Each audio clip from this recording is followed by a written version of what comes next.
வணக்கம். நான் உங்கள் அபிமான யோகாம்பால் சுந்தர். இன்றைக்கி என்ன பார்க்க போகிறோம் அப்படின்னு சொல்லி கேட்டேன்னா, இது வந்து மிசல் பாவ் அப்படின்னு சொல்லுவா, உசல் பாவ் அப்படின்னு சொல்லுவா. ஸோ இது வந்து என்னென்னு கேட்டேன்னா, பச்சை பயிறு முளைக்கட்டி வச்சுருக்கேன். ஒரு 8 hours நல்லா ஊற விடுங்கோ. அதுக்கப்புறம் இதை வந்து ஒரு தண்ணி வடிகட்டிட்டு ஒரு கேசரோல் இருக்கு இல்லையா, அதுக்குள்ளே போட்டுட்டு டைட்டாக மூடி வச்சுட்டு நெக்ஸ்ட் டே காத்தார பார்த்தேன்னா இந்த மாதிரி லெவலில் சின்ன சின்னதாக முளை வந்திருக்கும். இது வந்து ரொம்ப ரொம்ப ஹை ப்ரோட்டீன் அண்ட் உடம்புக்கு ரொம்ப நல்லது. இதை நான் சொல்லணும்னு இல்லை, எல்லாருக்கும் தெரிஞ்ச ஒரு இது தான். இதை வச்சு மகாராஷ்டிரியன் டிஷ், நீ என்ன இப்படி ஒரிசாங்கிற அப்புறம் மகாராஷ்டிராங்கிறேங்கிறியா, ஸோ கொஞ்சம் தமிழ்நாட்டை விட்டு இப்படி வெளியில எல்லாமும் போயிட்டு வரலாமேன்னு தான், வேறு ஒன்றுமே இல்லை. ஸோ இந்த மகாராஷ்டிரியன் டிஷ்ஷோட இந்த மிசல் பாவ் பண்ணலான்னு, இது என்னுடைய ஸ்டைலில் நான் எப்படி பிகாஸ் அந்த மிசல் பாவில் தண்ணியில் மேலே அவ்வளோ எண்ணெய் நிற்கும், நமக்கெல்லாம் அதெல்லாம் செட்டே ஆகாது. ஆனால் கொஞ்சமாக எண்ணெயை விட்டு என்னுடைய ஸ்டைலில் நான் எப்படி பண்ணுவேனோ அந்த மாதிரி உங்களுக்கு பண்ணுறதுக்கு இது பண்ணுறேன்.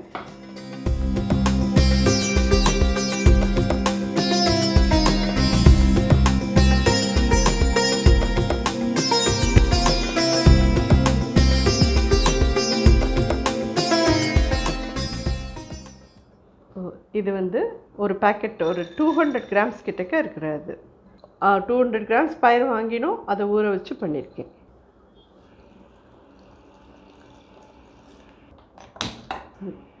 இதை வந்து ஒரு 2 விசில் வாங்கிடலாம். 2 விசிலுக்கு அப்புறமா இதை நம்ம வெளியில் வந்து இந்த வாட்டர் இருக்குது பற்றியெல்லாம் இது மெயினாக எடுத்துக்கணும். இதை தவிர பாக்கி மசாலாலாம் போட்டு இந்த வாட்டரையும் போட்டு நம்ம பண்ணணும். எப்படி பண்ணுறதுன்னு பார்க்கலாம் ஸ்டெப் பை ஸ்டெப்பாக. இது ஒரு 2-3 விசில் வரட்டும். ஸோ இந்த மிசல் பாவுக்கு வந்துட்டு நம்ம ஒரு பேஸ்ட் ஒன்று அரைக்கணும். அதுக்கானது நம்ம வறுத்துக்கலாம். முதல்ல ஒரு 3 ஸ்பூன் கிட்ட எண்ணெய் விட்டுருக்கேன். ஸோ நான் இன்றைக்கி பூண்டு ஆட் பண்ணி பண்ணுறேன். பூண்டே வேண்டாம் எங்களுக்கு அப்படிங்கிறவா நீங்கள் அதை எடுத்துட்டு பாக்கியெல்லாம் மட்டும் போட்டு பண்ணிக்கோங்க. பட் நானே ஒரு 2-3 தான் போடுறேன். அவள் பார்த்தெல்லாம் எக்கச்சக்கமாக பூண்டை போட்டு வதக்குவா. மகாராஷ்டிரியன் டிஷ்லலாம் நிறையா இருக்கும் பூண்டு. ஜஸ்ட் நம்மளோட இதுக்கு நான் ஒரு 2-3 போட்டிருக்கேன், அவ்வளோதான். வெங்காயம்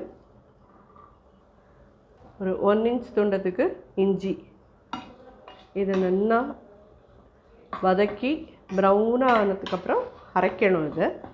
இது பொடி பொடியாக தான் இருக்கணுமா மம்மி அப்படின்னு கேட்டீங்கன்னா, இது பொடி பொடியாக இருக்கணும்னு அவசியம் இல்லை. நீளமாக நீங்கள் கட் பண்ணிவிட்டு கூட வதக்கிக்கலாம். அதில் ஒன்றும் இதுவே இல்லை. எப்படி இருந்தாலும் மிசல் பண்ணிவிட்டு அது மேலே பச்சை வெங்காயம் போடணும். அது பொடி பொடியாக இருந்தால் போதும். இப்போ பார்த்தீங்கன்னா இது ரோஸ் கலராக மாறி இருக்குது. பட் இதையும் தாண்டி நல்ல ப்ரௌனாக ஆகணும். இது ஆக்சுவலி மிசல் பாவோட கூட இன்னொரு சைடில் என்ன கொடுப்பான்னா, ஒரு வெறும் உருளைக்கிழங்க வேக வச்சு அதோட கூட கொஞ்சம் வெங்காயம் போட்டு தனியா அண்ட் பெருஞ்சீரகம் இடித்து போட்டு அது ஒரு கறி மாதிரி பண்ணி தருவா. இந்த மிசல் இது இருக்கு இல்லையா, அது வாட்டரியாக இருக்கும். அந்த உருளைக்கிழங்கை கெட்டியாக அடியில் வைப்பா, மேலே இந்த மிசல் போடுவா. அதுக்கு மேலே வந்து ராவா ஆனியன் அண்ட் மிக்சர்னால் இந்த கட்டா மீட்டா மிக்சர், அதுக்கு மேலே வந்து கொத்தமல்லி, சாட் மசாலா இதெல்லாம் போட்டு பாவை வாட்டிட்டோம், இல்லை பாவை அப்படியே வச்சுட்டோம் சாப்பிடுவா. அது ப்ரெட்டு பாவு தான் இல்லை, ப்ரெட் வெடிச்சாலும் வச்சுன்னு சாப்பிட்லாம். இத்தனை இருக்கும். அதில் ஒரு ஃபுல் மீலாக இருக்கும் அந்த மிசல் பாவோட இது. சாப்பிட்டா ஒரு ஃபுல் டே பசிக்காது. இப்போ தெரியுது தான், நல்லா ஒரு மாதிரி ப்ரௌனாக ஆயிருக்கு. இன்னும் கொஞ்சம் வதக்கணும், இன்னும் கொஞ்சம் ப்ரௌன் ஆகணும். அது இதில் மிசல் பாவில் மட்டும் அந்த அளவுக்கு ஆனியன் நல்லா ரோஸ்ட் ஆகிருக்கணும். ஸோ ஆனியன் இந்த அளவுக்கு நல்லா கேரமலைஸ்ட் ஆகி ப்ரௌனாக ஆகிருக்கு. தெரியுறதா உங்களுக்கு? இந்த ஸ்டேஜில் ஒரு 2 தக்காளி போட்டுக்கணும். இது தக்காளி நல்லா வதக்க விட்டு நல்லா ஆற விட்டுட்டு அதுக்கப்புறம் இதை ஃபைன் பேஸ்ட்டு ஆக்கிட்டு வந்துடலாம். ஜஸ்ட் ஒரு சின்ன ஒரு டேபிள் ஸ்பூன் அளவுக்கு கொத்தமல்லியும் போட்டு வதக்கிட்டேன். இது வாசனையாக இருக்கும், அதுக்கு தான் அது. இது கொத்தமல்லியாக இல்லை, தண்டாக இருக்குது உங்கள்கிட்டனா கொத்தமல்லி தண்டையும் போட்டுக்கலாம். இதில் இது அடுப்பு அனுப்பிச்சிடுறேன். இது கம்ப்ளீட்டாக ஆறட்டும். ஆறுன அப்புறமா இதை வதக்கி எடுத்துங்க, அரைச்சி எடுத்துங்க. ஸோ இந்த பச்சை பயிரை பார்த்தீங்கன்னா நல்லா வெந்திருக்கு. ஒரு 2 விசில்லையே இந்த மாதிரி ஆகிடுது. நான் கூட 3 விசில் விடணுமோன்னு நினச்சேன். 2 விசில்லே நல்லாவே ஆகிடுது. தேவைன்னா இன்னொன்று விடலான்னு நினச்சேன். 2 விட்டேன், கரெக்டாக எடுத்துது. ஸோ இப்போது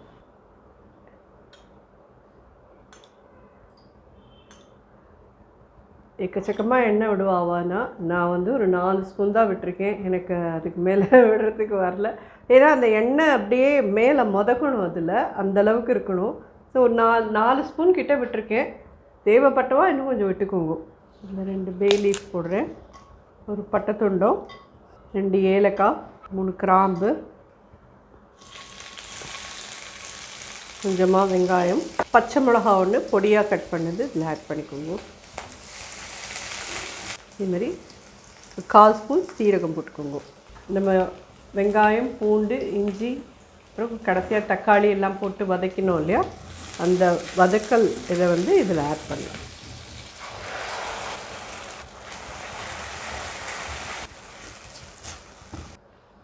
ஒரு ஸ்பூன் தனியா பொடி, 1/2 ஸ்பூன் சீரகப்பொடி, காரப்பொடி ஒரு 3/4 டீஸ்பூன் போட்டிருக்கேன், மஞ்சள் பொடி ஒரு 1/4 டீஸ்பூன், ஆம்ச்சூர் பொடி ஒரு 1 டீஸ்பூன். இது எல்லாத்தையும் எண்ணெயில் நல்லா வதக்கிடலாம் ஃபஸ்ட்டு. ஸோ இந்தளவுக்கு நல்லா சுருளை வதக்கிடணும். இந்த வேக வச்ச பயரையும் இதில் எடுத்துடலாம்.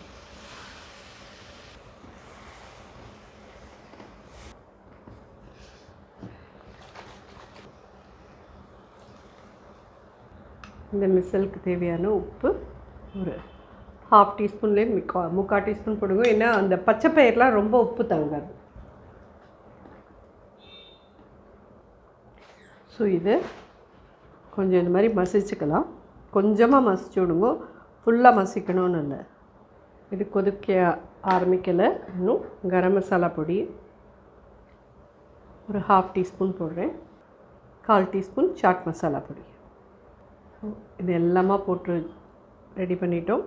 இது வந்து ஒரு 5 மினிட்ஸ் to 7 மினிட்ஸ் இது நல்லா கொதிக்கட்டும். அப்படி ஒரு கால் கெட்டியாக எடுத்து அப்படின்னு தோணித்துனா இன்னும் கொஞ்சம் நீங்கள் தண்ணி விட்டுக்கோங்க, வெந்நீரை விட்டு இது பண்ணுங்க. இதை அப்படியே மூடிடுறேன். ஒரு 5 to 7 மினிட்ஸ் கழிச்சு பார்க்கலாம். இதை எப்படி அசம்பிள் பண்ணணுன்னா, ஒரு பிளேட் எடுத்துக்கோங்க, அதில் அடியில் இந்த உசில் போடுங்க. அதுக்கப்புறம் மேலே வந்துட்டு பச்சை வெங்காயம், தக்காளி எல்லாம் போடுங்க. அதுக்கப்புறம் எலுமிச்சம்பழம், சாட் மசாலா, கொத்தமல்லி இப்படிலாம் போட்டுட்டு கடைசியாக இந்த கட்டாமிட்டா மிக்சர் கிடைச்சவா அது போட்டுக்கோங்க. இல்லை உங்களுக்கு என்ன மிக்சர் பிடிக்குமோ, சில பேருக்கு கார்லிக் மிக்சர் அது மாதிரிலாம் பிடிக்கும், அதெல்லாம் வாங்கி அது மேலே போட்டுட்டு பாவை வாட்டி இதோடு சுட்டுன்னு சாப்பிடணும். அவ்வளோதான். இது ரெடியாகட்டும், அசம்பிள் பண்ணுறதே பார்க்கலாம். கொஞ்சம் எண்ணெய் வந்துட்டா மேலே, அதுதான் இதெல்லாம் இல்லை, அப்படியே மேலே ஃபுல்லாக எண்ணெயை நம்ம எண்ணெயை மட்டும் எடுக்கணும். அது மாதிரி இருக்கும். நமக்கு அவ்வளோ எண்ணெய் செட் ஆகாது, அதனால நம்ம கேர்ஃபுல்லாக எடுத்துட்டோம். அவ்வளோதான். அடுப்பை அணைச்சிடுறேன்.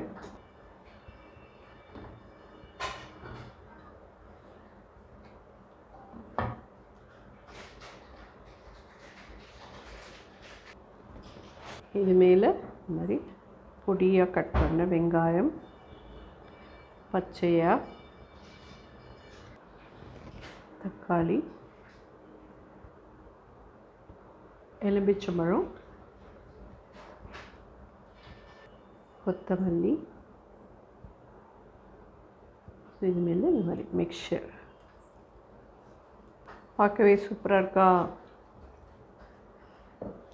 இதை தனியாக எடுத்து வச்சுட்டு இப்போ பாவை வாட்டி நம்ம இதோட தொட்டுன்னு சாப்பிட்டோன்னா சூப்பராக இருக்கும். வரை இதை நான் எடுத்து வச்சுடுறேன். இது வாட்டிக்கிறேன்னாலும் நீங்கள் வாட்டிக்குங்கோ, இல்லை அப்படியே நீங்கள் வச்சு சாப்பிட்றேன்னாலும் சாப்பிட்லாம், உங்கள் சௌகரியம் இது.